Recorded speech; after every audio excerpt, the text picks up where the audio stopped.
नमस्कार दोस्तों, स्वागत है आपका हमारे YouTube चैनल उत्तराखंड फार्मर्स पे। मैं आज आया हुआ हूँ उत्तराखंड के रामनगर में। नैनीताल डिस्ट्रिक्ट के अंतर पड़ता है। उत्तराखंड जो हमारा राज्य है उसके नैनीताल ज़िले के अंतर्गत पड़ता है। यहाँ पर यह डेयरी फार्म स्थित है, गोवर्धन डेयरी फार्म।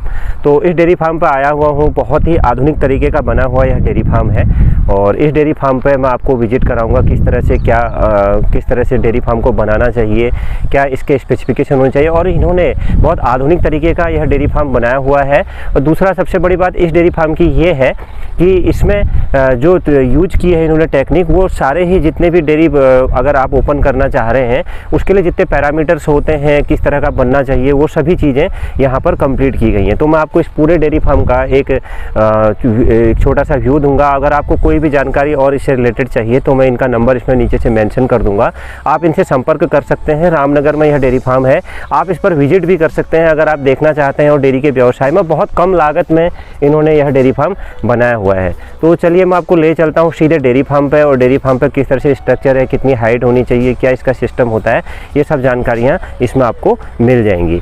तो चलिए चलते हैं सीधे डेयरी फार्म की तरफ को। तो चलिए चलते हैं सीधे डेयरी फार्म के अंदर और एंट्री करते हैं डेयरी फार्म के अंदर पे। और आप देख सकते हैं इस तरह से कुछ यह डेयरी फार्म है। चलिए मैं आपको दिखाऊं सारे डेयरी फार्म को। और देखिए इस तरह से यहाँ पर गायें बैठी हुई हैं, आप सामने देख सकते हैं गायें बैठी हुई हैं सारी की सारी, और यहाँ भी बैठी हुई हैं। तो पूरे इस डेयरी फार्म के स्पेसिफिकेशन मैं आपको बताता हूँ। देखिए मैं अगर दूर से आपको दिखाऊं, कुछ इस तरह का यह स्ट्रक्चर यहाँ पे बना हुआ है। अगर आप देख पा रहे होंगे तो इस साइड से आप देख रहे होंगे तो दो आपको यहाँ पर शेड दिख रहे होंगे मिले हुए, और बीच में आपको थोड़ा ऊंचा शेड दिख रहा होगा। और नीचे से अगर आप देखेंगे तो इस साइड से आपको तो एक दूसरी साइड में और एक यहाँ पर शेड दिख रहा होगा। तो तीन तरह के शेड यहाँ पर हैं। एक अगर आप सेंट्रल पार्ट में देखेंगे, यहाँ पर मैं आपको दिखाऊँ तो सेंट्रल पार्ट में कुछ इस तरीके से है। देखिए ये सेंट्रल पार्ट में अगर आप देखेंगे तो ये देखिए यहाँ पर सेंट्रल पार्ट है, और ये एक साइड हो गई और एक साइड हो गई। सामने पे फैन भी लगा हुआ है। तो डेयरी फार्मिंग में इस तरह के फ़ैन यूज होते हैं। तो ये भी काफ़ी अच्छे, ये अलग से है, ये डेयरी फार्म के इन्होंने अलग से इसमें किया हुआ है। मैं आपको डेयरी फार्म के बारे में बताऊँगा। जो बीच में जो आप ये हाइट देख रहे हैं यह लगभग 22 फीट होती है। और जहाँ पर ये इस साइड से अगर आप देखेंगे ये वाली हाइट जो लास्ट कोने की हाइट है ये 14 फीट होती है। यहाँ पर जो मैं अंगुली जहाँ पर लगा रहा हूँ ये 14 फीट होती है। सेंटर की जो हाइट होती है यहाँ पर ये नीचे इस नाद से 22 फीट होती है। अब तो इस तरह का जो स्ट्रक्चर है, इस तरह का स्ट्रक्चर क्यों बनाया जाता है, क्या बनाया जाता है, काफ़ी आधुनिक तरीके से और कम लागत में डेयरी फार्म बना हुआ है। तो देखिए मैक्सिमम मतलब 1,80,000 में इन्होंने यह डेयरी फार्म तैयार किया हुआ है, जो इनका यहाँ पर यह डेयरी फार्म है। तो इसमें आप देख सकते हैं, मैं अगर आपको सामने से दिखाऊं तो आप देखिए यहाँ बीच में नाद है, जो मैं अभी नाद के पास भी अंदर भी आपको ले जाके देखूँगा। तो देखिए जो ये सिस्टम बना हुआ है यहाँ पर देखिए बीच में खाली स्पेस है। यह स्पेस खाली इसलिए है ताकि जो डेयरी में जो होती है, जो गायों के जो गोबर और जो पेशाब से जो गैस बनती है, वह गैस जो बनती है वह गैस क्या होती है, यहाँ ऊपर बैठ जाती है। गैसें गर्म होती हैं, गर्म होकर के जब उठती हैं तो यहाँ इस साइड में वह बैठ जाती हैं, ऊपर जाने का प्रयास करती हैं। अगर बीच में ये वेंटिलेशन सिस्टम नहीं होगा, ये खुला वाला, तो क्या होगा, जो गैसें हैं यहीं अटक जाएंगी और गायों को फिर ऑक्सीजन कम मिल पाएगी और डेयरी के अंदर में गर्मी भी होगी। तो इस तरह का स्ट्रक्चर जो है ये इसलिए बनाया जाता है ताकि गर्मी बिल्कुल भी गायों को ना हो और गैसें भी पास हो जाए। यहाँ से गैसें पास हो जाती हैं। तो चलिए चलते हैं अंदर और मैं अंदर आपको दिखाता हूँ किस तरीके से ये पूरा बनाया जाता है अंदर। देखिए अलग अलग लोग अलग अलग तरीके से इसको बनाते हैं, लेकिन ये परफेक्ट है। इस तरीके से बनाया जाए तो काफ़ी बेस्ट रहता है। तो देखिए ये वो एरिया है जहाँ पर गायों को बांधा जाता है, और ये एक ढालदार एरिया है, इसमें स्लॉप है, और इसको एक ये जो फर्श है कुछ अलग तरीके से बनाया गया है। देखिए इस तरीके से यह फर्श बनाया गया है। इसमें आप देख पा रहे होंगे कि गायें फिसले ना, इसलिए बीच में लाइनिंग की गई है गायों के रपटने से बचाने के लिए। उनको एक यहाँ पर लाइन इस फर्श पे फ्लोर पर लाइनिंग की तरह की है। और यहाँ देखिए गायों के बैठने का स्थान है। इसमें मिट्टी है, सामने पर नाद बनी हुई है पानी पीने के लिए। यह है एक डिग्गी बनी हुई है पानी पीने के लिए। इसमें इसमें पानी रहता है और इसी में चूना भी मिलाया जाता है। और देखिए गायें किस तरह आराम से बैठी हुई हैं। गर्मी के दिनों में जब बाहर का टेम्परेचर बहुत हाई हो जाता है, कहीं बैठ नहीं सकते, आप इस फार्म के अंदर अगर बैठेंगे तो इस तरह का यहाँ पर स्ट्रक्चर होता है। देखिए गायें कितने आराम से बैठी हुई हैं। इस तरह का यह स्ट्रक्चर होता है इसमें कि मतलब आप पूरे, देखिए मैं यहाँ से आपको दिखाऊं तो आपको अगर आपको दिख पा रहा है तो आप देखिए, ये देखिए यहाँ पे खुला एक स्पेस है, एक वेंटिलेशन का सिस्टम है। ये देखिए छत पे जो वाला स्पेस है, जो टॉप वाला, वो 22 फीट के लगभग रहता है। और यहाँ अगर आप ये देखिए, यहाँ पर ये लगे हुए हैं जो मिल्किंग मशीन के लिए जो नोजल्स लगी हुई हैं मिल्किंग मशीन से आने वाली, तो ये यहाँ पर देखिए, ये देखिए इस तरह से यहाँ पर लगी हुई हैं। तो यह जो पूरा फार्म है, अगर गर्मियों के दिनों में आप इसमें बैठेंगे तो कुछ चेयर लगा के, इसके अंदर इतना अच्छा ठंडा होता है कि मतलब आपको पंखों की ज़रूरत भी इस तरह का डेयरी फार्म बनाने पर ज़रूरत नहीं पड़ती है। ये बीच में नाद आप देख पा रहे होंगे। यहाँ गायें क्या है, खुली रहती हैं। तो यहाँ से देखिए आप, इसके अंदर से गायें अपना मुंह डाल करके, ये सामने पे नाद है और इस नाद में वह खा सकती हैं। यहाँ से मुंह डाल करके अलग अलग गायों के लिए हैं, इस तरह से यह होती है।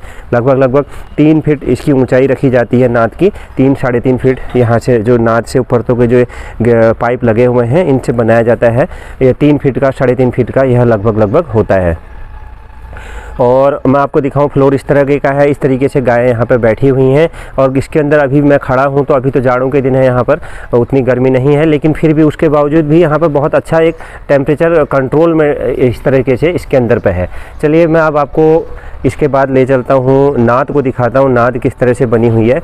लगभग टोटल मिला करके 12 फीट की यह नाद होती है, 12 फीट चौड़ी होती है। जो बीच वाला जो सिस्टम है इस तरीके से होता है। देखिए ये 2 तरफ से नादें हैं, एक नाद ये है और ये है यहाँ पर, और एक इस तरफ से ये है। दोनों तरफ से गायें इसमें खुली रहती हैं और इसमें वह खाती हैं। तो देखिए ये इसमें इस तरह से चला जा सकता है। जिसको भी चारा डालना है, यहाँ पर जो भी काम करने वाले लोग हैं, जो डेयरी फार्म के लिए इनके हेल्पर हैं, वो क्या करते हैं, इसमें चारे को अनलोड कर देते हैं। इस तरह से नाद में चारा भर दिया, इस तरह से पूरा यह सिस्टम होता है। अगर मैं इस तरफ से आपको इसका व्यू दिखाऊं तो इस तरह से कुछ इस तरीके से इसका व्यू है, आप देख पा रहे होंगे। देखिए सामने पे फैन लगा हुआ है, बड़ा फैन है ये, और यहाँ पर स्प्रिंकल्स भी लगे हुए हैं। देखिए सामने पर आपको छोटे छोटे अगर देख पा रहे होंगे स्प्रिंकल्स हैं। अगर ज़्यादा गर्मी होती है तो डीप फोगर हैं, एक तरीके से वो स्प्रिंकल्स नहीं है, फोगर्स हैं। तो वो फोगर्स क्या करते हैं कि स्प्रे टाइप का करते हैं, जो सामने आप देख पा रहे होंगे उसको, तो वो है। मैं थोड़ा सा जूम करके अगर आपको दिखाऊँ, ये देखिए आपको दिख पा रहा होगा इस तरीके से। चलिए अब थोड़ा सा मैं आपको इस तरफ का भी व्यू दिखाऊं, ये है। तो ये जो यहाँ पर जो हाइट है बीच वाली, ये हाइट इस तरीके से रहती है। देखिए ये जो यहाँ से इस फ्लोर से ऊपर तक की हाइट है 22 फीट है, और जो कोने में जो साइड का जहाँ पर आखिरी छोर है वो 14 फीट रहती है। जब गैसें होती हैं, गैसें यहाँ से गोबर से जो गैस उठती है, तो वो गैस उठ करके इस रास्ते से पास हो जाती है, क्योंकि गैसें गर्म होकर के उठने की वो हवा में ऊपर की तरफ जाती हैं। अगर ऊपर से इस तरह का सिस्टम नहीं होगा तो पास नहीं होंगी और सारी गैसें यहीं अटकी हुई रह जाएंगी, जिससे क्या होगा, गायों की हेल्थ में प्रॉब्लम आएंगी। तो इस तरीके से आगे देखिए पूरा खुला स्पेस है फार्म पर। आप देखिए गायें कितने आराम से बैठी हुई हैं। अभी जाड़ों के दिनों में इस एरिया में गायें जा करके इसे खोल दिया जाता है और सारी ही गायें यहाँ जा करके आराम से अपना आराम करती हैं। देखिए वहाँ तक पूरा स्पेस खुला हुआ है, चारों तरफ से इसको वह एक अच्छी तरह की बाउंड्री बनाई गई है। सामने पेड़ भी हैं और ये देखिए इस तरीके का यह पूरा स्ट्रक्चर होता है। तो मैं आशा करता हूँ यह इन्फॉर्मेशन आपके लिए हेल्पफुल रहेगी। एक बार मैं पूरा डेयरी का आपको और व्यू दिखा देता हूँ।